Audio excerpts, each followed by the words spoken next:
या वर्धा जिल्ह्यातले प्रत्येक गावातले घर पैशाने भरण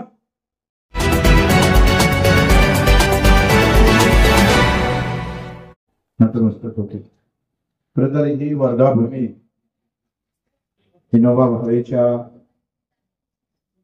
पवित्र चळवळीतून अधिक पवित्र झालेली आहे.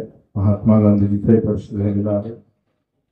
आणि या वर्धा भूमीचे दुःख ते म्हणजे शरद जोशी हिंगणघाटच्या आमदारकीला पडले होते. ज्यांनी रात्रीचा दिवस केला, रक्ताचं पाणी केलं, विदेशातली नोकरी सोडून शेतकरी चळवळीत आपलं सगळं आयुष्य ओतून घेतलं. घर दार सगळं बाजूला ठेवून स्वतःची पत्नी सुद्धा आत्महत्या केली का फक्त लग्न का तुम्ही आम्हाला दूर ठेवण्यासाठी केलं का? अख्खं आयुष्य शेतकऱ्यांसाठी झटणाऱ्या माणसाच्या पत्नीला आत्महत्या करावं लागलं. त्याच वर्धा भूमीतल्या शेतकऱ्यानं हिंगणघाटच्या आमदारकीला पाडलं.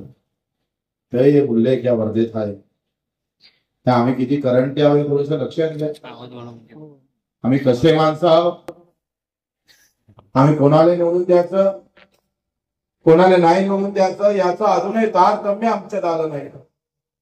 जो आमच्यासाठी रक्त वाहत त्याला आम्ही दूर लोटायचं आणि ज्यांना आमच्यासाठी काहीच केलं नाही त्यांना जातीच्या नावात मात्र आलिंगन राहणार. ही जी मानसिकता या देशामध्ये बनत चालली आहे त्याचं कारण आम्ही पाहिजे ते महत्वाचं कारण आमच्या गरिबीचं कारण ते आहे. आम्ही ते समजून घेतलं नाही तर याच्यापेक्षा आमचे वाक्य झाल्याशिवाय राहणार नाही. तुम्ही लक्षात घ्या, तर त्यानं साधी गोष्ट सांगितली आमच्या जिल्हा प्रमुखानं का हॉल दिला पण रॅम्प दिला नाही. ही मानसिकता पाहिजे आहे. तर माझ्या उद्या जर एखादा एक जरी दिव्यांग आला तर तो अधिक त्रास न होता आला पाहिजे. ही छत्रपती शिवरायाची मानसिकता होती, ही बाबासाहेबांची होती. कारण ते विचारानं मोठे होते, पदानं मोठे नव्हते. लक्षात घ्या, आजचे हरामखोर फक्त पदानं मोठे आहे, विचारानं मात्र शून्य आहे. त्याचं कारण घ्यावं ज्यांच्याजवळ विचारच नाही आहे. तुम्ही इथं उपस्थित असणारे किती लोक शेतकरी आहे? हात वरती करा बरं. बऱ्यापैकी सगळे शेतकरी आहेत आणि बाकी दिव्यांग आहेत. दोनही मरते आहेत. 6,000 रुपये मानधन मागितलं होतं आणि 1,000 रुपये वाढवले. किती नालायक आहे बघा. मी तुम्हाला अंतर सांगतोय. ते कुठे गेला विकास? नालायक. 6,000 रुपये मानधनाची मागणी केली. पहिले 600 रुपये महिना होता दिव्यांगांसाठी आणि आम्ही एवढं लढत गेलोय. 350 गुन्हे दाखल झाले अंगावर. प्रत्येक जिल्ह्यात, प्रत्येक गावात, तालुक्यात जाऊन ते दिव्यांग बांधणी केली. एका दिव्यांगाचं नाव माहित नव्हतं. पुऱ्या महाराष्ट्रभर प्रत्येक तालुक्यात फिरलो. त्या ज्याला दोन पाय नाही भाऊ ते मोबाईलवर बोलू नका प्लीज, बाहेर जा.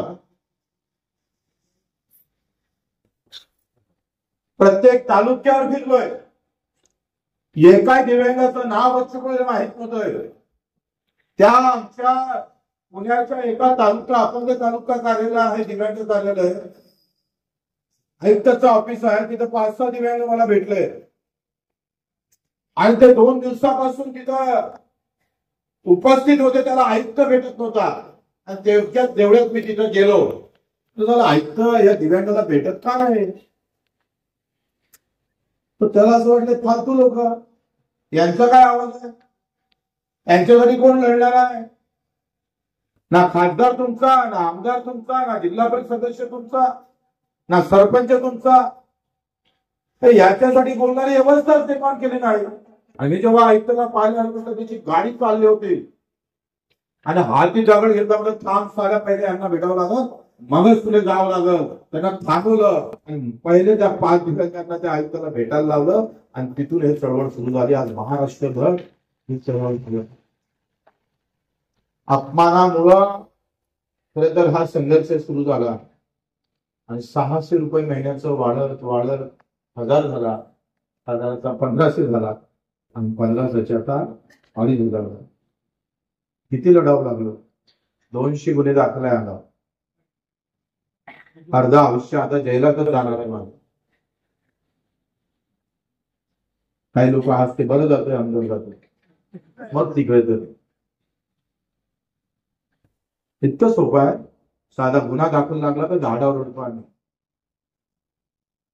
2 कलेक्टर ठोकले, 1 आयुक्त ठोकला, 2 सचिवाला ठोकलं. तेव्हा हे शासन निर्णय 182 शासन निर्णय माझ्या दिव्यांगासाठी इथे काढले आपण. 182 शासन निर्णय. निर्णय झाल्यावरही आमच्या हालत आवाजच नाही. आमच्यासाठी आमदार विधानसभेत बोलत नाही, खासदाराचा काही संबंधच नाही. पण तुमचे मतं किती आहे? मतं नाही म्हणून तुमचा आवाज नाही. इथं मतं जातीचे आहे, धर्माचे आहे. इथं धर्म जातीच्या नावाने बोललो ना तर मग मतं भेटते आम्हाला. तुम्ही आम्ही सगळे तसेच आहोत. आम्ही जेव्हा उमेदवार पाहतो तेव्हा त्याची जात पाहतोय, धर्म पाहतोय, त्याची पार्टी पाहतोय, त्याचं काम पाहत नाही. म्हणून हे आमचे हाल आहे. आजही तुम्ही टीव्हीवर पहा, हे मीडियावाले काय दाखवत तेच दाखवत. ओबीसी वाल्यांना, मराठावाले वेगळे, दलितांचे वेगळे, आदिवासी वेगळे, हिंदू अलग, मुसलमान अलग. शेतकरी दाखवत नाही, दिव्यांग दाखवत नाही. अरे हरामखोर, या सगळ्या ह्याच्यामध्ये सगळ्या जातीमध्ये माझा शेतकरी आहे, सगळ्या जातीमध्ये मला दिव्यांग आहे. अरे त्याला का दाखवत नाही? तो सगळ्याच जातीचा आहे.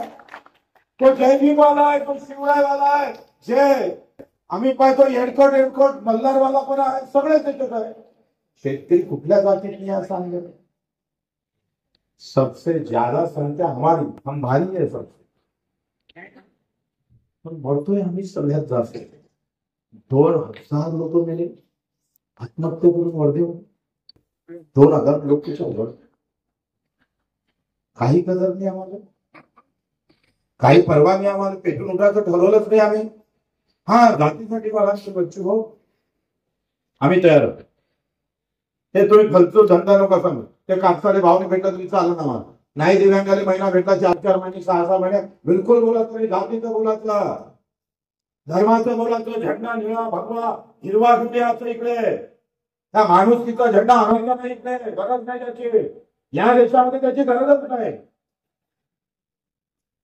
फक्त वेळेवर झेंडे दाखवले तर तुम्ही निवडून आणता आणि आयुष्यभर मरमर मरणाऱ्या माणसाला तुम्ही पाळताय.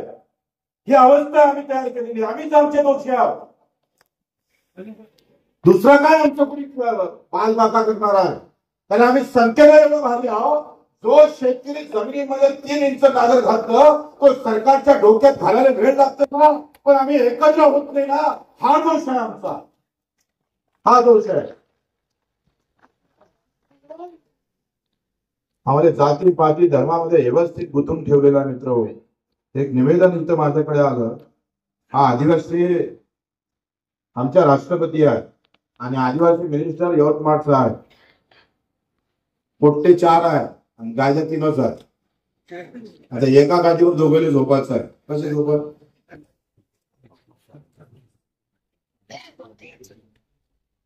म्हणजे पोट्टे इकडे 2, त्याला त्याला निवेदन मी नाही म्हणत. हे आत्ता भेटलं मला. 2 पोट्टे, 3 पोट्टे अंगाच्या 2 झोपा एकावर येऊ. या कळावून त्या कळावर, त्या कळावून या कळावर. काय सांगतात बॅनर पोस्टर तर एवढे लागले असं वाटतं हेच सगळे भारतीय आहेत. या आदिवासी राष्ट्रपती असताना ह्या आमचे जय श्रीराम म्हटलं का जमलं नाही तुमचं? कटेंगे तो कटेंगे, नाही तो मरेंगे साल होतो. इकडे हिंदूला कटेंगे तो कटेंगे सांगायचं आणि मुसलमानाने फतवा काढायचा. आता मरतोय कोण? ते 2,000 शेतकरी या वर्धेतले मेले ते आम्ही हिंदूच मेले ना. विचारा नरेंद्र भोगला आणि इकडे देवेंद्र भोगले दोघांनी विचारा कोण आहे ते, हिंदू आहे का मुसलमान आहे? काय पाकिस्तानचे वगैरे ते लाल वाटायला पाहिजे तुम्हाला.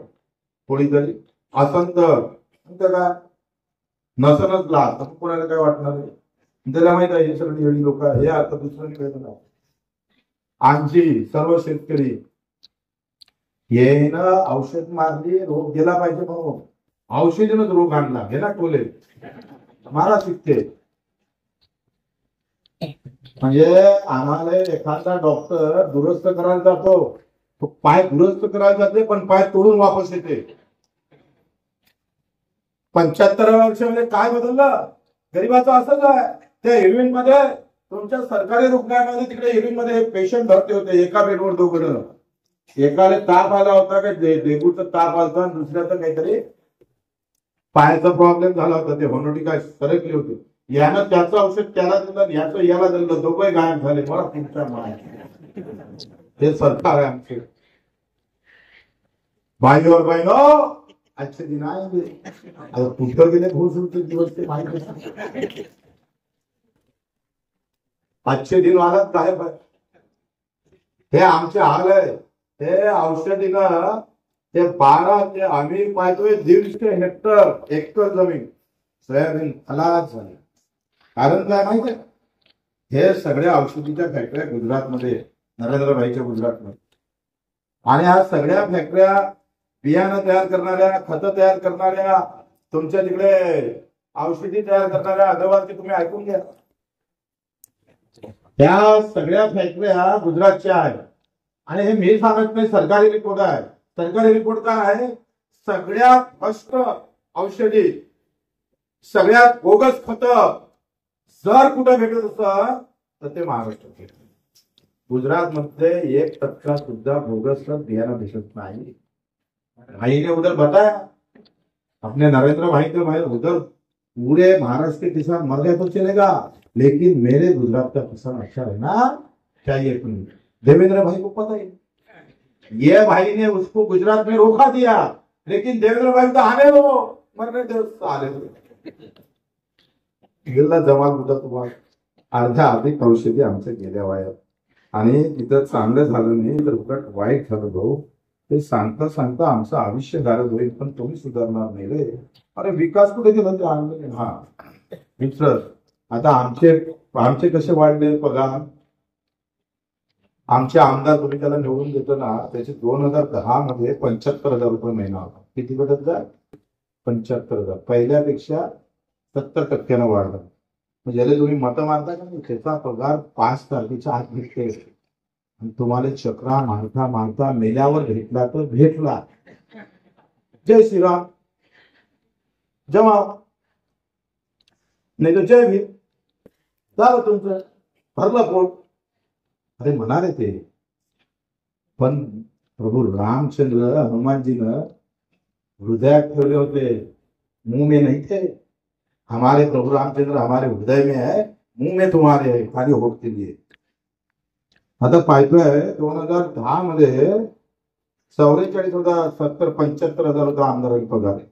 आणि आता किती आहे? 2,41,000. कमी झालं ना.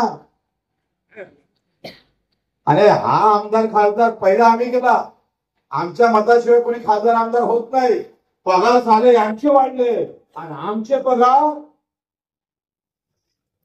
टक्क्याने वाढले. 600 वरून आम्ही 1000 आलो, 1000वरून 1500 आलो, 1500वरून 1000 रुपये आले. आणि आता 2,500 केले, अजूनही पगार आले आणि शासन मिळाला नाही. आणि आम्ही देवेंद्रजी तुम्हाला सांगतोय, दिव्यांगाच्या 8 मागण्या ज्या मंजूर केल्या, म्हणजे 6,000 रुपये हे जिथपर्यंत करत नाही तोपर्यंत बच्चू कडू तुम्हाला सोडणार नाही. काय हो जाओ, हो जाओ, हम सोडणे वाले नाहीये. इकडे पगार 448% वाढतोय खासदार आमदार. ते सगळ्यात गरीब तोच आहे रे देशात. देशात कोण गरीब आहे? आमचा कलेक्टर तो कधीच पाहत नाही, येऊनच पाहत नाही.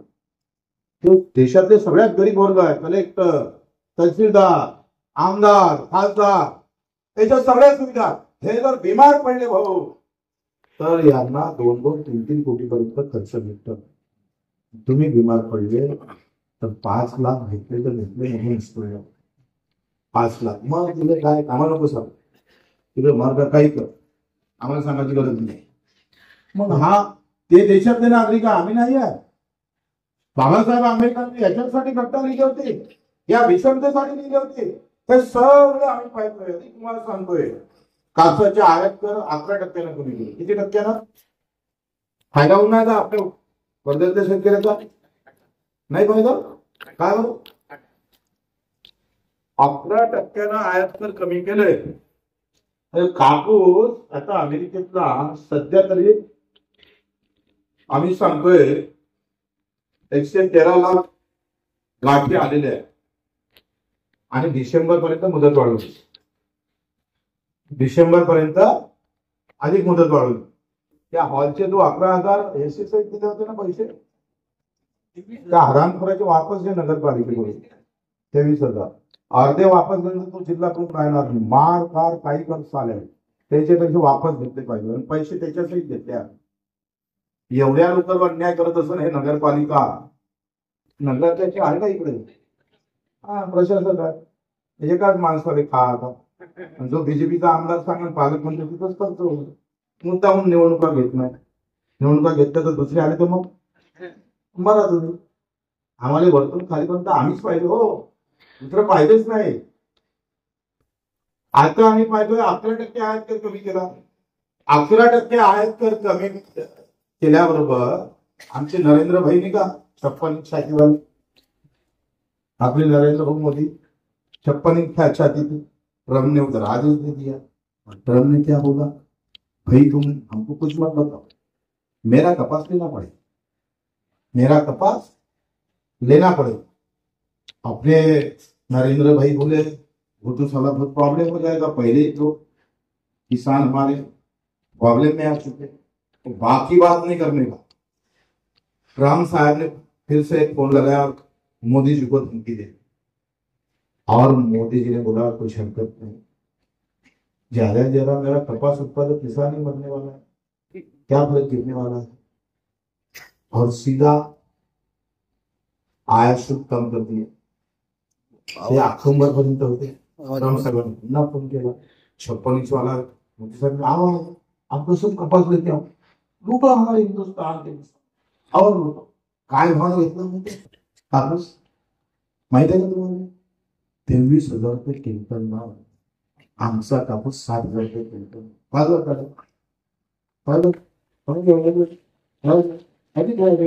दोन तीन गावाचा माहीत झालं. असंच आहे जिथं आग लावायला आणि बोल तुझं आग लावायचं. आमच्या कापसाला 7,000 भाव भेटत माहित नाही आपल्याला. आणि अमेरिकेतला कापूस आम्ही 23,000 रुपये क्विंटलला बनवतोय. 23,000 रुपये क्विंटलला. आमचा कापूस विदेशात पाठवला तर 15,000 रुपये क्विंटलला पाठवतोय. आणि माझ्या शेतकऱ्याला फक्त 7,000 रुपये भाव देतात. का आमची तलवार त्या मस्तकात जात नाही? का आम्ही छत्रपतीची तलवार घुमत नाही? माझा पाणी शेतकरी तरी त्यांच्या हात का फडफड करत नाही. काय नामंत झालो आम्ही लढतो याच्यासाठी. अरे कर्जमुक्ती आमचा नारा नाही, पण तुम्ही साल्यावर लुटलं म्हणून तुम्ही कर्जमुक्ती केल्याशिवाय आम्ही स्वस्त बसणार नाही. आठ पाच लढाई आम्ही लढू. 8-5 लढाई लढू. तुम्हीच बोलले होते ना निवडणुकीत 7-12 कोरा म्हणून. काय भूत होते का तेव्हा? आता म्हणतो दुष्काळ पडल्यावर देऊ. आता दुष्काळ पडल्यावर म्हणतोय. म्हणजे त्यांचं असं म्हणणं आहे का माझा शेतकरी पाय घासून मरताना मला दिसला पाहिजे असे देवेंद्रजी म्हणते बरं. आणि मग मी माफी देणार. त्यांना माहित आहे बच्चे को किती काही बोंबलला, किती काही धावला तर वेळेवर जातीचं गणित मानून देणार आहे.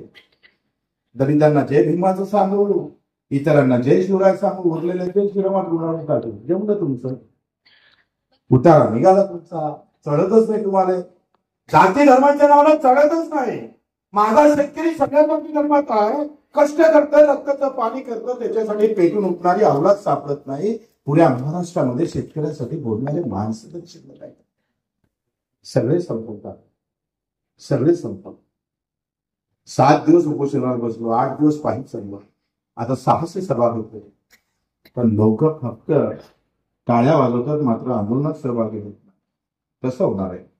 हमी भावाची गॅरंटी आम्ही म्हणतोय तर किती भेटला आपण 1900 मी थोडक्यात घेतोय. भूदान चळवळ राबवली विनोबा भावे साहेबांनी. आणि त्यांचं म्हणणं काय होतं माहित आहे, फार चांगलं लॉजिक होतं. ते म्हणत होते ग्लास के भाव बढ़ना चाहिए, दूध के नहीं. ग्लास के भाव कम होना चाहिए, दूध के भाव बढ़ना चाहिए. तर ग्लासाने पर्याय स्टीलचा देऊ शकतो, मातीचा देऊ शकतो, काचेचा देऊ शकतो, प्लॅस्टिकचा देऊ शकतो, कागदीचा देऊ शकतो. म्हणजे ग्लासचे भाव वाढले कमी झाले तर त्याचा काही फार परिणाम पडणार, ते उपलब्ध आहे. पण दुधाने पर्याय नाही आहे, म्हणून दुधाचे भाव वाढले असले पाहिजे आणि फॅक्टरीतून निघणाऱ्या मालाचे भाव कमी असले पाहिजे. हे विनोबा भावे म्हणाले. त्यांनी चळवळ राबवली तर ज्यांच्याकडे जास्त शेती आहे ते कमी शेतकऱ्यांना दिली पाहिजे, त्याच्यावर भूमी नाही. लाखो शेतकऱ्यांना भूमी लोकांना शेती प्रदान केली. मोठी चळवळ विनोबा भावेने त्यावेळेस राबवली. आता पैसा कोणाकडे जास्त आहे? आता जसं शेतीवर सिलिंग लावलं तसं पैशावर सिलिंग लावलं काय हरकत आहे? जिसके पास ज्यादा पैसा है उसको बांट दो दूसरा देंगे. ये लड़ाई कोई चाहत और धर्म की नहीं है, ये लड़ाई गरीब और अमीर की. क्या अमीर बेईमानी से कमा रहा है और या गरीब ईमानदारी करने के बाद में मर रहा है. ही लढाई जाती धर्माची नाही, अर्थभेदाची लढाई आहे. आम्ही लढलो आणि म्हणून आम्ही सांगतोय जो तिजोरीतला पैसा होता ना तो श्रीमंताकडे जाणारा होता. बच्चूकडे 7 दिवस उपोषणाला बसला, 1,000 रुपये त्या तिजोरीतले माझ्या दिव्यांग गरीबाच्या हातात टाकले. ही लढाई जिंकली आहे. ही गरीब और अमीर की लढाई आहे, त्या अर्थभेदाची लढाई आहे, ते जातीभेदची लढाई नाही आहे, धर्मभेदची लढाई नाही आहे, अर्थभेदाची लढाई आहे. कष्ट करायच्या घरात पैसे आहेत, जो गरजवंत आहे, जो अडचणीत आहे, तिथे तो पैसा गेला पाहिजे, याच्यासाठी आम्ही लढतोय भाऊ. 2021-22 मध्ये 6,080 रुपये भाव होते कापसाचे आणि त्यावेळेस आपण आयात केला कापूस 28,080 रुपयाला. 28,000 रुपये. दुसरा आम्ही पाहतोय 24-25 ले 7,710 भाव आहे आणि आता आम्ही 16,000 रुपये क्विंटल न विदेशातले कापसाले भाव. विदेशातल्या शेतकऱ्याने 16,000 रुपये कापसाले आम्ही घेतो बरं विकत, आमचं गव्हर्नमेंट घेतो पैसे काढा आणि इथल्या शेतकऱ्याला मात्र 60,000 रुपये भेटत नाही. आपल्याला ठरवायचं आहे का हे लढे. गरमी खूप होऊन राहिली, तुम्ही जेवढे फॅन सुरू आहे तुमचे व्यक्तिगत, ते ही लढाई आहे खऱ्या अर्थानं अन्याय आणि न्याय विरुद्ध अन्यायाच्या विरोधात. आणि म्हणून आम्ही पाहतोय का या लढाईमध्ये तुम्ही आम्ही सगळ्यांना पेटून उठावं लागेल. धान उत्पादक शेतकरी म्हणतोय, धान उत्पादक शेतकऱ्याला हेक्टरी 20,000 रुपये मध्ये ठेवतोय आणि आम्हाला 5,000 भेटत. चढ उतार निधी भेटत नाही. हमी भाव आणला पण हमी भाव खरेदी होत नाही. कर्जमाफी आम्ही पाहतोय 17-18 लाख करोड, 18 लाख करोड, 18 लाख करोड. म्हणजे या अमरावती या वर्धा जिल्ह्यातले प्रत्येक गावातले घर पैशाने भरण 18 लाख करोड. 200 फक्त उद्योगपत्यांना माफ केलं. 18 लाख करोड. आणि माझ्या शेतकऱ्यासाठी 2018 मध्ये 8 लाख करोड तिकडे कर्जमाफी दिली आणि आम्हाला फक्त 10 कोटी, 10,000 कोटी तेवढं. ते मागणी नाही करत तरी कर्जमाफी होतं आणि मरतो तरी कर्जमाफी होत. केवढा याचं कारण आहे आमचा मुदाळपणा, आमचे नामर्दांगी. गावातल्या लहानशा भांड्यासाठी कुऱ्हाडी काढतो आम्ही, कापून टाकतो एकमेकाले, पण रोज लुटतेच सरकार पण तळपायच्या मस्तकात जात नाही आमची. तो राग, त्या रागापोटी आम्ही खऱ्या अर्थानं चढून रस्त्यावर आलो पाहिजे. कोणी कुठल्याही जाती धर्माचा असू द्या, कुठल्याही पार्टीचा असू द्या. प्रश्न पार्टीचा, जाती धर्माचा नाही, माझ्या हक्काच्या लढाईचा आहे. ते सांगायला आलो आम्ही तुम्हाला. त्यासाठी एकत्रित व्हा ते सांगायला आलो. 28 तारखेला दिवाळी नंतर 8 दिवसानं आपण भुकटेबोरीच्या समोर आंदोलन, एक हक्क परिषद घेणार आहोत. 3 दिवस मुक्कामी ही हक्क परिषद राहील. 3 ते 4 दिवस. तुम्ही येणार आहे? ट्रेन करून आले एवढा काय चोरून करून आले का तुम्ही? हे आहे एवढं गेलं, बोललं गेलं. काही सुधारणा नाही, काही बदल नाही. तो सचिन जाधव परभणीचा मरण पावला, आत्महत्या केली. 34 वर्षाचा तरुण होता, 34 वर्षाचा.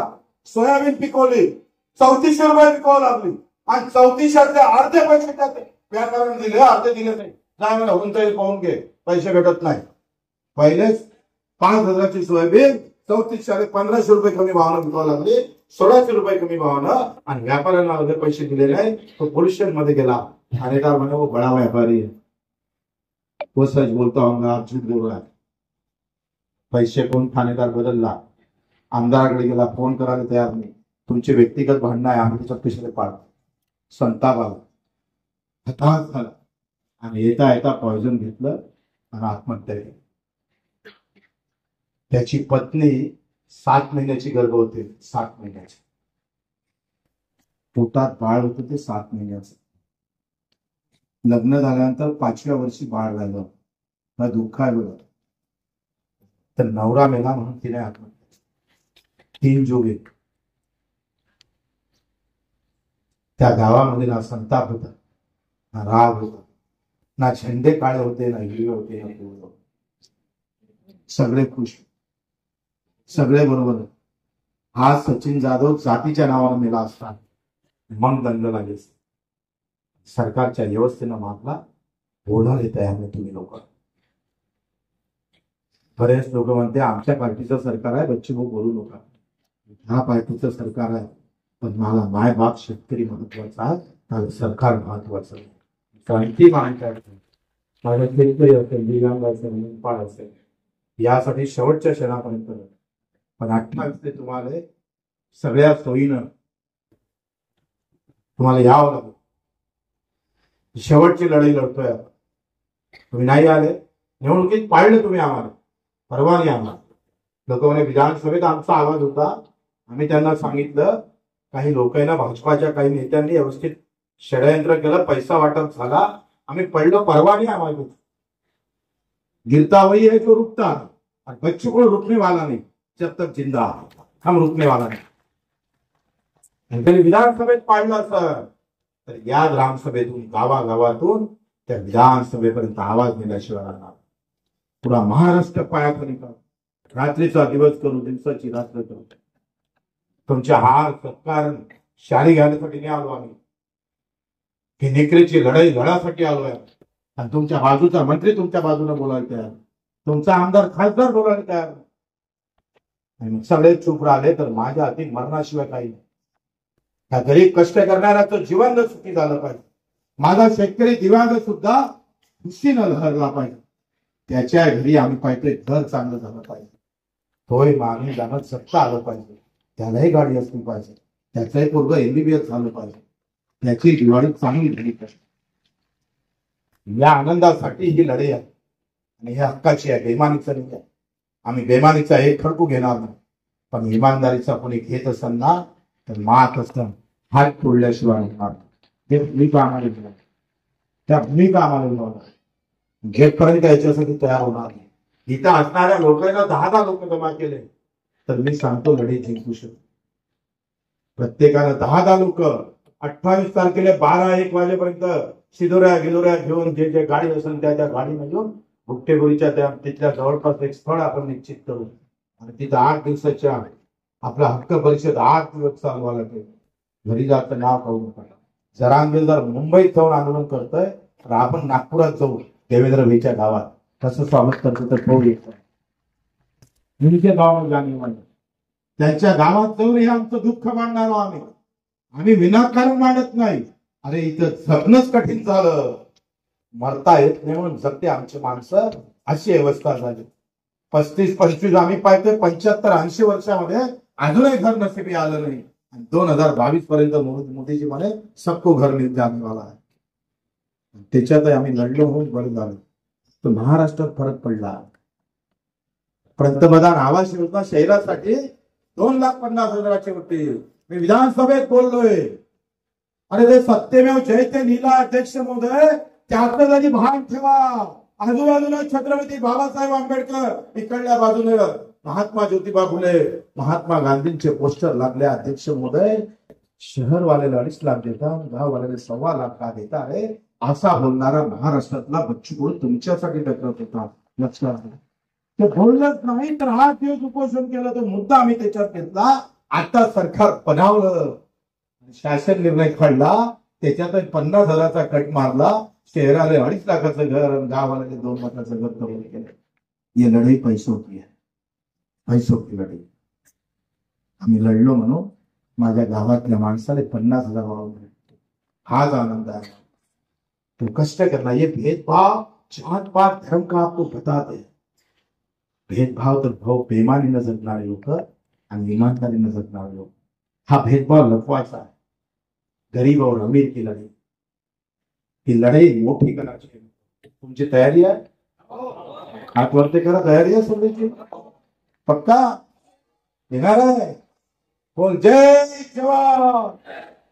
अर्ध्या लोकांना म्हटलं तयारी आहे सगळ्यांची. जय जवान. 28 तारखेला तुळशीचं लग्न आहे. मग तुम्ही म्हणा तुळशीच्या लग्नाला तुम्ही येत नाही, कसं होईल? जेवण काय येणं तरी तुळशीचं लग्न काय होईल? तुळस वाण्यात होईल. अरे येणार आहे का वेगळा निरोप पाठवायला? एक जण फोन आला म्हणे बच्चू तुम्ही भाषणात म्हणे तुम्ही या, मग पाठवा काय म्हणे आमच्यासाठी. गाडी पाठवता, 407 पाठवता, ट्रॅक्टर काय नाही राव, त्याच्यासाठी व्यवस्था काय? म्हटलं महापुराचं लग्न आहे का नाही, म्हणजे महापुराच्या लग्नासाठी बोलावं लागेल. ही अवस्था आहे आमची. महाप्रसाद असला तर 28-28 किलोमीटर पायी महाप्रसादात व्यवस्था असते. 10,000 लोकांची जेवते 20,000 लोक, बनवल्यापेक्षा जास्त. एका दिवसाच्या जेवणासाठी व्यवस्था काय? आणि आयुष्यभराचं जेवण आमचं बर्बाद करून टाकतं, त्याच्यासाठी लढण्याची व्यवस्था नाही. आम्ही लढू शकत नाही. 2 बेवडेचं लग्न ठेवलं, बायकोही दारू पित असेल आणि नवराही दारू पित असेल. त्या दोघांच्या लग्नासाठी 2-2 हजार लोक एका पत्रिकेत तयार असते. स्वतःच्याच गाडीनं स्वतःच पेट्रोल खर्च. तुमच्या हक्काच्या मागणीसाठी विचारताय, व्यवस्था काय आहे? काय व्यवस्था? वा. आणि असं समजा यात्रेला चाललो, पावला तर पावला खंडोबा आणि नाही पावला तर सोडपण येऊ सरकारला. या तयारीला, या मानसिकतेने या लागण आम्हाला. त्याच्याशिवाय ही गरिबांची लढाई मोठी होणार नाही, ही कष्टकऱ्याची लढाई मोठी होणार नाही, माझ्या शेतमजुराची लढाई मोठी होणार नाही. ज्याच्याजवळ शेतीने त्या मजुराचे काय हाल आहे ते वेगळे सांगायची गरज नाही. मग आमची सगळ्यांची तयारी म्हणून पहिलेच वेळ झाला. अधिक लई 2 सभास्थळे आहे आणि मग या 2 सगळ्यांना मिळून घेऊन सगळ्यांना वाटत जवळ आहे ना गुट्टापर्यंत. अरे जवळ आहे ना, येऊ शकाल ना तुम्ही? आवाज कोण लहान येतं काही बीजेपीचे असं माझ्या सरकारच्या विरोधात कोण बोलायचं हे ना, मग बोलले. अरे तयार आहे ना? आता लढाई करायचं सरकारच्या विरोधात नहीं, कांग्रेस वाले रहे या भाजपा वाले रहे, हमें कोई लेन देन नहीं. हमें तो लेन देन है मेरे किसान मजदूर और मेरे दिव्यांग भाई से. हमारे तुम्हारे से कोई रिश्ता नहीं है. हमारा वो नेताओं से हमारा कोई रिश्ता नहीं. हमारा रिश्ता है खाली दिव्यांग भाई और हमारे किसान और मजदूर भाई के साथ, मेनपाड़ भाई के साथ. ना कोई हमारे लिए नरेंद्र है, हमारे आप जितेंद्र होना चाहिए, आप जीतना चाहिए, आप जीतना चाहिए. सर्वांचे आभार. जय महाराष्ट्र.